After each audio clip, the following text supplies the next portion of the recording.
And we have gone live. Welcome to everybody. I would just like to make sure that this is all working nice and slick. I've just managed to zoom in on myself. That was a bit of a shock getting that close. Can you guys jump in if you are watching this, and make sure you give it a like, give it a hello, give us a comment to make sure we're working. I can see on my Facebook that it seems to all be working well. And I'm excited about today's guest, because it's someone that I've gotten to know really well over the last few years. A big part of the Wealth Mentor family, and works alongside some of our amazing clients, amazing students. So without further ado, I'll bring him on, the man himself, Matty Harris. Are you there, my friend? I'm here, Jono. Thank you. Oh, good to see you. I mean, it must be a bit of a shock for you being in lockdown and not being at Amano every morning having breakfast. Look, it's definitely difficult. I have to cook for myself at the moment. Yeah, I'm also not used to seeing myself without a collared shirt or a haircut. Yeah, absolutely. You're looking a bit rough, but hey, you know, still swish. So that's awesome. Thank you for joining me. It's been a really cool thing doing these coffee catch-ups and getting to catch up with so many individuals who are doing so many cool things in so many different spaces. And you know, I look at you as an individual, and I love the fact with what you do with business, with what you do with your investing is exceptional, and also what you do in working with our students and our clients, and helping them along the journey. So yeah, really happy to have you on, and thanks for giving up the time in this interesting time. Yeah, not a problem, Jono. You know, I love coming on and talking about myself. But but ultimately, I think there's a lot of value in content and the content you guys put out, and just I think actually being in lockdown as well is a really good opportunity to take some time and have some discussions and do something a little different. So happy to be here. Awesome. So I don't. You're probably not aware. On the first episode of this, I outlaid my lockdown goals that I had set myself. My lockdown goals had been about things I would do every day during lockdown. So this extension really does have an effect on me.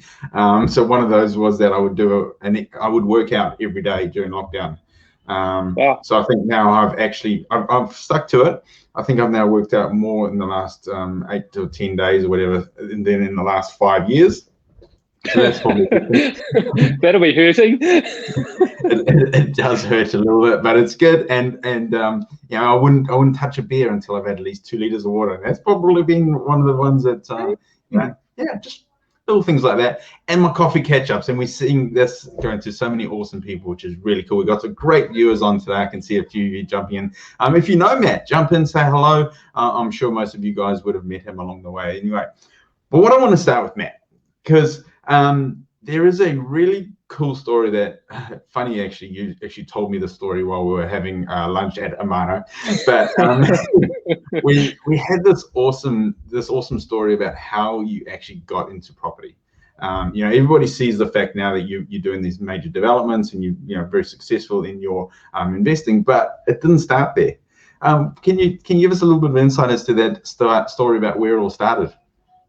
Yeah, definitely. I'm going to have to wind back the clock a little bit. So some people may or may not know, but I started my working career at Inland Revenue. So I was a grad intake, so I finished university, and at that time I wasn't planning to go work for the Inland Revenue, and I'd studied business and accounting, so yeah, I was well suited to go work there, but it wasn't really my plan. But I ended up applying for a job there out of interest more than anything. And I remember going into the first part of it, which was psychometric testing, and thinking, why am I doing this? I don't actually want this job. So I did the psychometric testing. They went okay. And then they asked me to come in to have a face-to-face interview. And so I went, even though I still didn't think I wanted the job. Anyway, I get in there, and on the interviewing panel is a lady whose children I used to babysit at high school.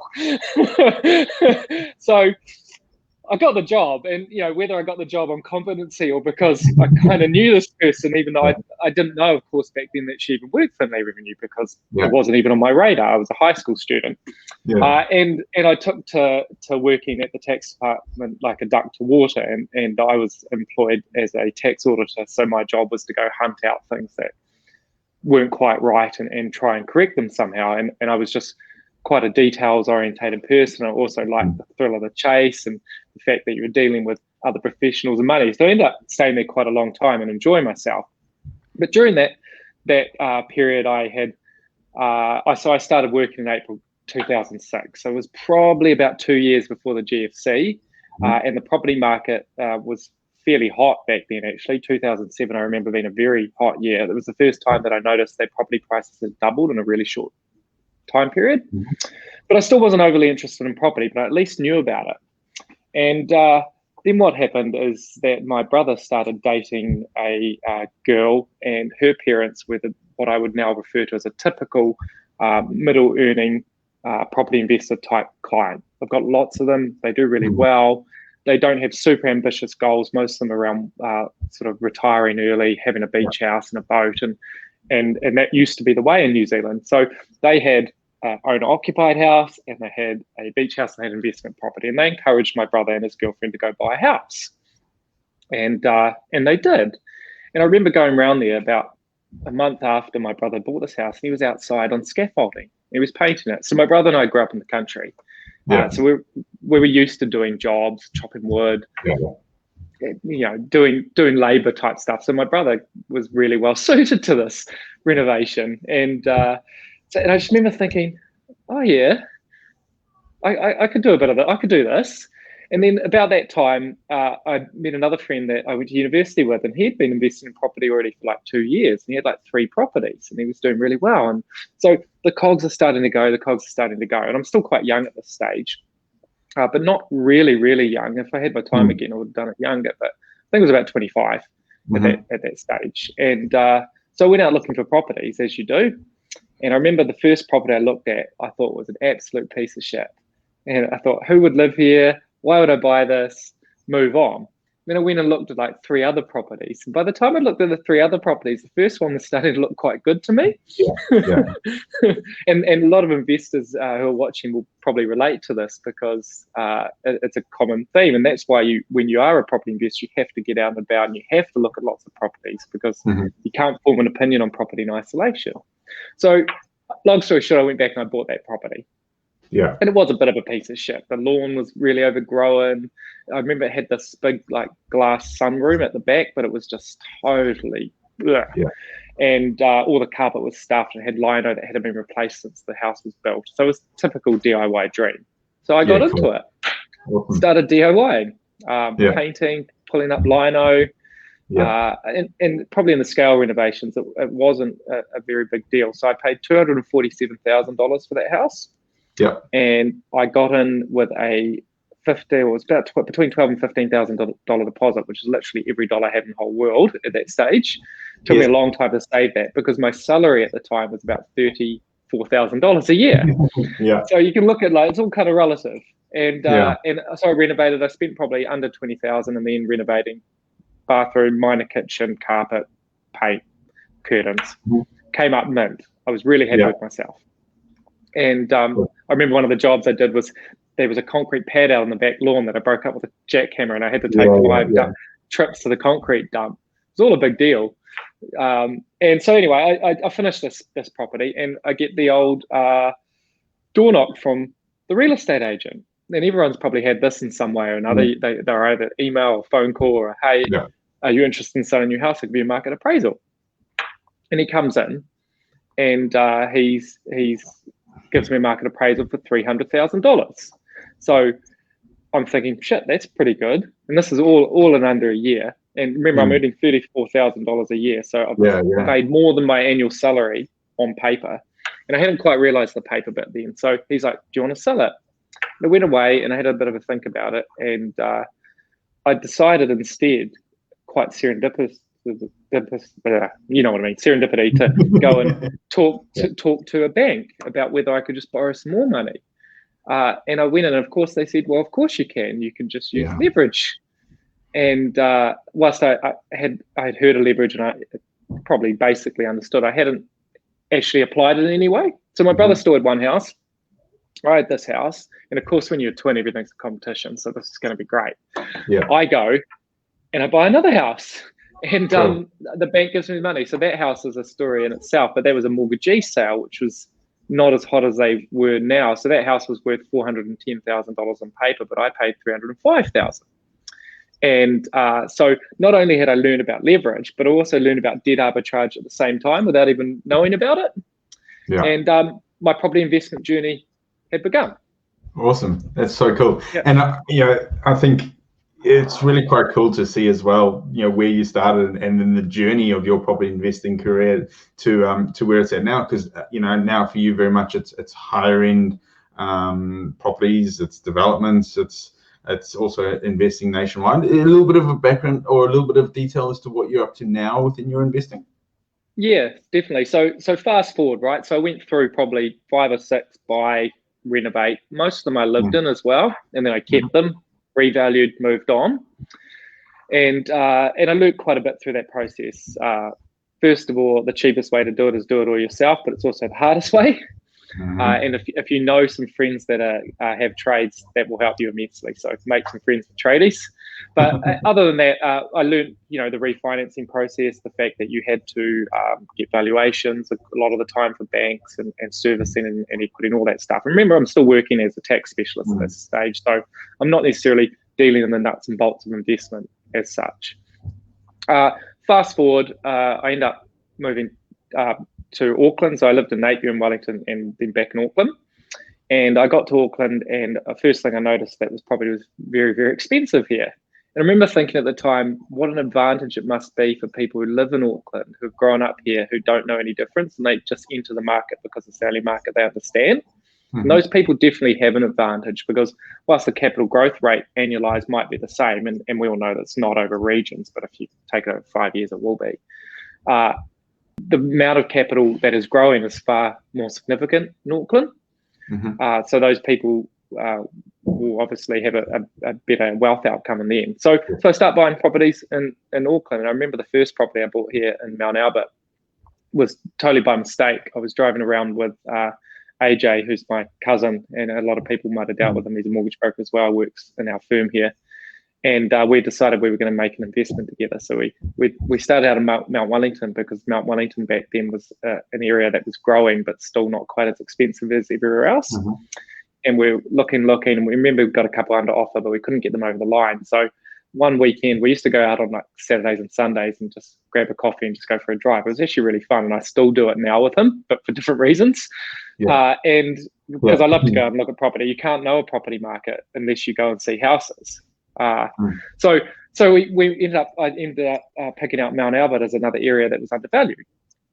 And I think it still is undervalued comparative to the suburbs as close to the city as that one is. So there's a tip for people who want to spend probably quite a bit of money now, but still a bit of growth there. We drove to one area of Mount Albert, which was closer to where the old Unitech used to be. And we looked at a couple of houses, and they looked okay. And then we were just putting up the real estate app and having a look around and see another dot. And it was in that golden triangle part of Mount Albert, but I didn't know that that was a thing. So we get there. I remember we arrive on the street. I remember turning to AJ and going, "This street's too expensive for us." It was all tree lined. There were no power lines. It was beautiful. You could see back the sea on parts of it. And we drove down to the end. This house was further down the hill, so it didn't have sea views. But it was on the side of the mount. And there's a for sale sign, and there's no one there. Anyway, so we pull up, and I remember turning to AJ, "This is too expensive. Let's go." Agent runs out, and she's waving her hand. She's like, wait. And so we stop, of course. And she's like, "Come and have a look." And not many people have been through. And so we go and we have a look. And I remember spending no attention at all on it. And then we left. And then about 2 weeks later, the agent rings and she's like, "You should come to the auction. Hasn't been a lot of interest." I always take those things with a grain of salt, right? But we went to the auction. Sure enough, only one other person was bidding. So we just start chucking our hands up. We ended up buying this house, and 2 things that were quite funny about it. first of all, we went 300,000 over the approval that we had for the bank. And secondly, AJ hadn't told his wife.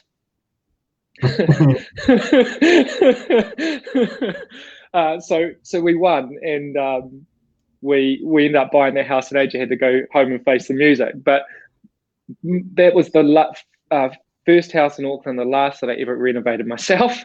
AJ and I spent 2 months renovating that in between working full time, and we were doing all the awful things that I remember from my past renovation history, pulling up lino, sanding floors. And it was at that moment that I decided that actually I wanted to concentrate on my business and start to move further up the complexity scale on property. So what we ended up doing is identifying Christchurch as a place of value. So the theme of this chat, you can actually see it coming through. Is I think good property investors identify places where they can add value, because the moment you can add value to a transaction in the short term or the medium term, you can meet your goals a lot quicker, because you can refinance, your portfolio grows. Sometimes you're adding value in terms of houses and minor dwellings or extra rooms. But value is a really important concept for a long-term investor. And so what we'd identified in Christchurch is that there was this earthquake sequence which had created a pretty particular type of market called the as is, where is market. And what happened, just some really brief background, is that the earthquakes came through. A lot of houses were damaged. Some obviously fell over. Some were in red zones, so demolished. But there was a huge amount, some estimates of 100,000 houses that were lightly damaged. At first, out the gate, the insurance company said they're going to fix them all.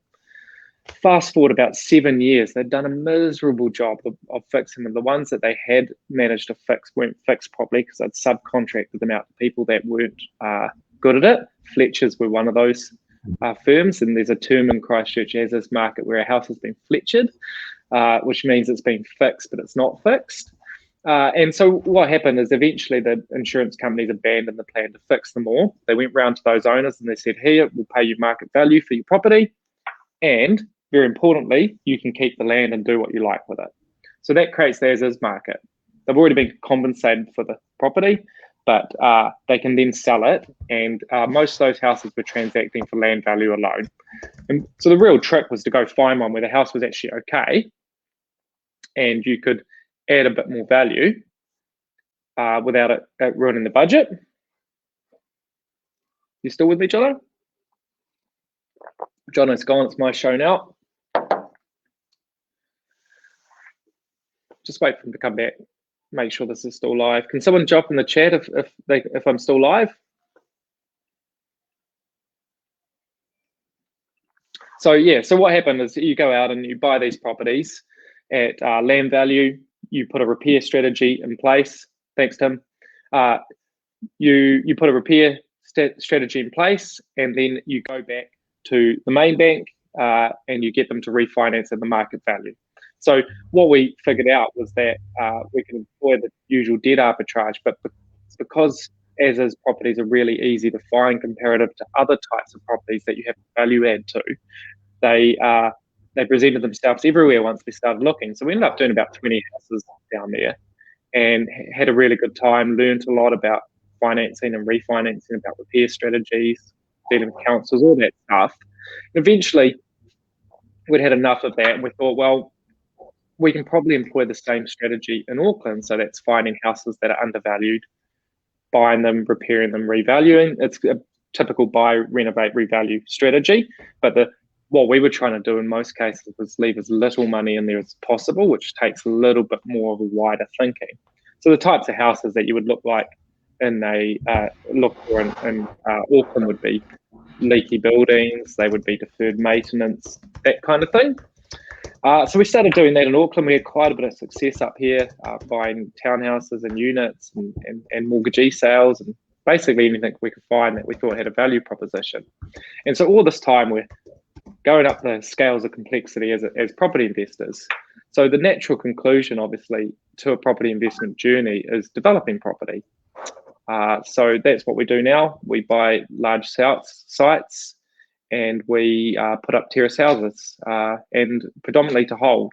The the goal, at least in our property investment group, which is myself, me, I'm the same person, myself, my brother, and my cousin, is to grow long-term wealth. So that means we're trying to hold these properties.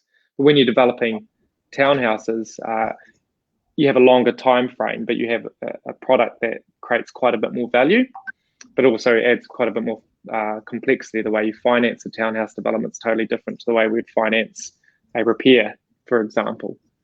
It's all been pretty fun, going well, except this lockdown isn't helping. No, sorry, I don't know what happened there with my internet, but I dropped out. But thank God that you love to talk, because you handled that like an absolute pro, my friend. I love it. I've been alone. Yeah, well, next question I got for you, and this is something I absolutely love, because I know that it's ripe within your workplace, within what you guys do. To the moon. The hell does that mean, and why do you keep saying it? It's actually so I ripped it off of Dogecoin. So anyone who's a crypto investor will know that Dogecoin is pretty much a meme currency that has done really well, and then really badly, and then really well, and it's kind of in the middle at the moment. But crypto to the moon basically is one of the phrases that's used, to say that it's going to go forever. But I use it in a little bit of a different context. I live by some pretty simple rules. How you do something is how you do everything. Be obsessed or be average, which basically is the same thing, but in a different way. Yeah. And in my life, I like to say to the moon, and I say it in the office, I say it in regards to property, investments, business in general. What it really means is that the sky's the limit, and you should push for it. And if you're not pushing for it, maybe you should be retired. And don't get me wrong, there's days where I don't push for it all because I'm tired, I'm stressed, or maybe, other things are going on in my life and I'm not feeling that great. But overall, my overall ethos is to keep moving forward, is to keep going up. And that's pretty much what it means to me, and it's become a bit of a laugh in my office.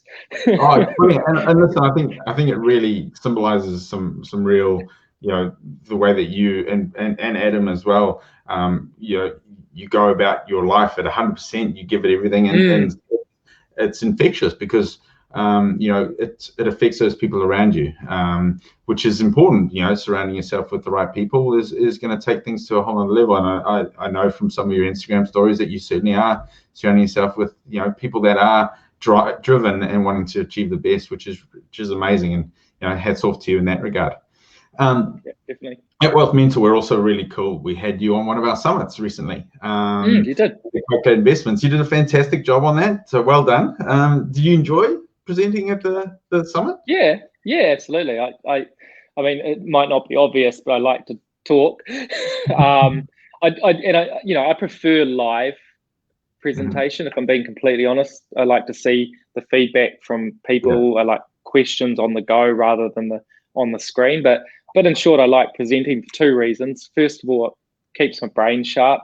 It keeps me thinking about things that are going on with my clients and the property market, with tax rules, whatever it is. It keeps me engaged in that stuff. And two, I think it's my personality is such that I like to be out doing stuff. So it kind of gives me something to do. And that's why I was really keen to do this. Yeah, it's awesome to have you on here. And we've actually got another summit coming up next week. Won't be from our studio because of lockdown, so I guess I'll be in the spot here. But we got a Building Wealth Summit coming up next weekend. I've got Paul Southey on it. I've got Chris Dodd. So some awesome investors. Yeah, they are both really good investors. Oh yeah. So there'll be a ripper summit. So if you guys want to check that out, head over to the events page on our website, and you'll be able to find information on the Building Wealth Summit, which I'm hosting, and looking forward to that. Matt, obviously property is a big part of your life. Even with your accounting firm, property tax returns, there's very much a property element to it. Yes, what is your viewpoint?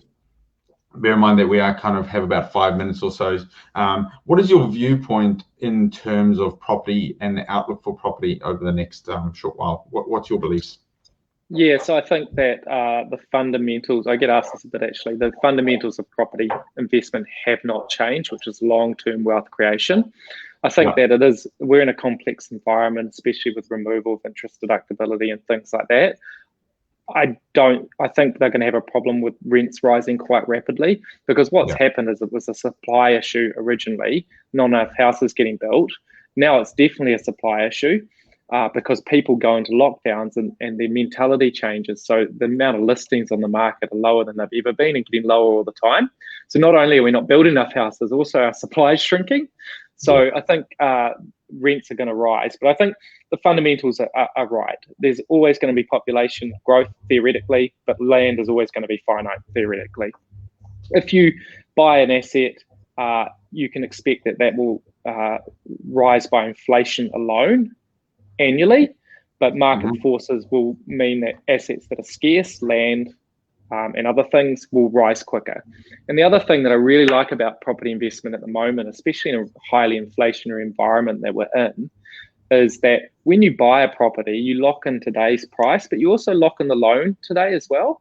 And this is something that's overlooked a little bit, is the fact that when you pay that loan in the future, you don't have to inflation adjust it because you're actually paying today's dollar. So in inflationary environments, and we're definitely in it at the moment, most people would notice that at the moment, property prices aren't the only thing going up. You actually win twice as a property investor because your capital growth rate stays stable on the property, but your loan doesn't have to be inflation adjusted. So quite a good thing. Otherwise, I think the market will adjust itself. I think free markets do that, and we still have one despite the meddling in the government. And the obvious thing I'm going to see, and which I've already seen, is new builds are getting harder and harder to buy. They were the domain of the first home buyer, lower deposit, easy. Now they're very much investors balancing out their portfolio. So they're going to get, so developable sites are getting really hard to buy. I actually tried to buy one this week. It went for $1 million above CV. Insanity. But we'll look back in a year and go, man, should have bought that. That was cheap. And then I think that, in situ, there's still places to add value. You just going to have to watch your yield and make sure you do your total equation when you do the number. So it's capital growth rate, inflation adjust it, and the cash flow part. So the tax drag that's going to come on it. But otherwise, I'm still a big property fan. Having said that, I think that we will see the rise of investing in share markets from New Zealanders, and that's mostly due to the fact that there's platforms now that make it easier, and the financial literacy in New Zealand is increasing. And also, we're going to get past the point where someone comes into my office with $100,000, and ordinarily I'd be like, you need to put that into property because we can leverage that, getting up to 90% from the bank, and you get all the money. We're going to get to the point where $100,000 is going to be useless in a property transaction. You're going to need 200, in which case that $100,000 we're going to have to put it somewhere. That's going to be the stock market or a passive fund or something like that. So I think the environment is changing, but we've still got quite a bit of time to run on this property thing.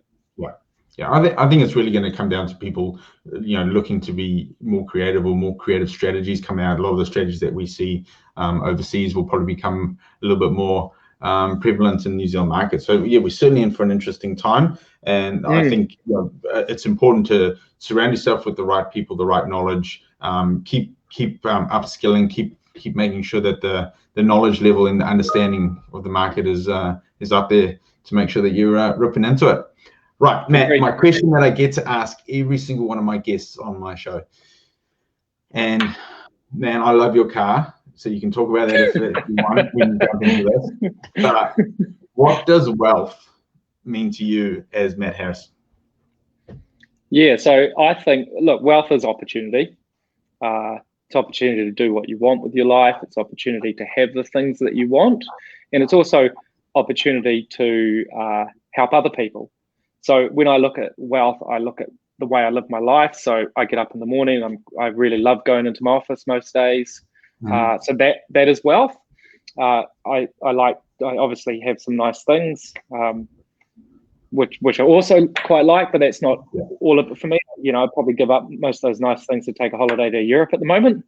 But I think, fundamentally wealth is the same to everyone. It's opportunity, but what changes is the level of wealth that you require to have what you think is wealth.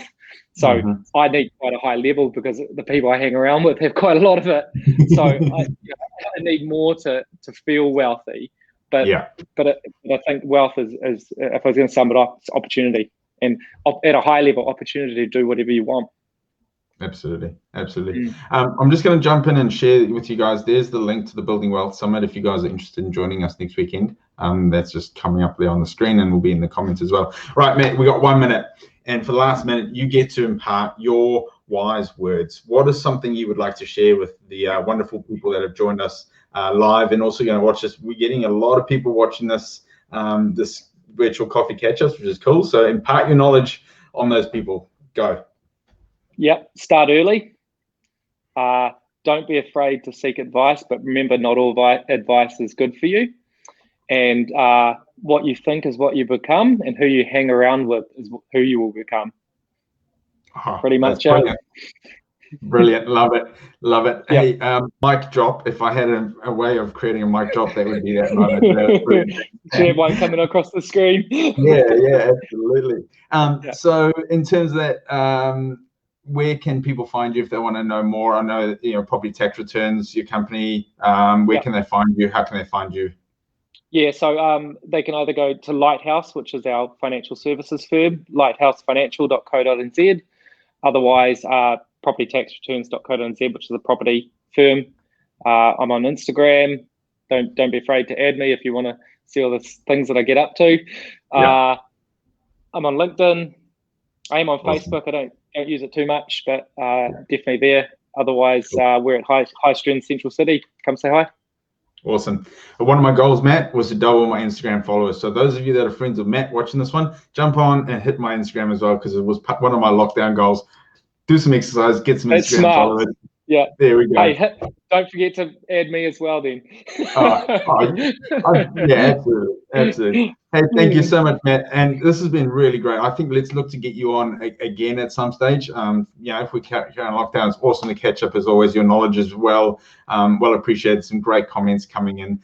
Thank you so much, even for holding the fort while I quickly sorted out my internet issues, came back, man. I just kept talking, Jono. Awesome. All right. Thank you very much. And guys, have you an awesome day. We've got a great guest on tomorrow. And most importantly, make sure that you always stay awesome. Catch you later. Bye. Thank you. Bye-bye.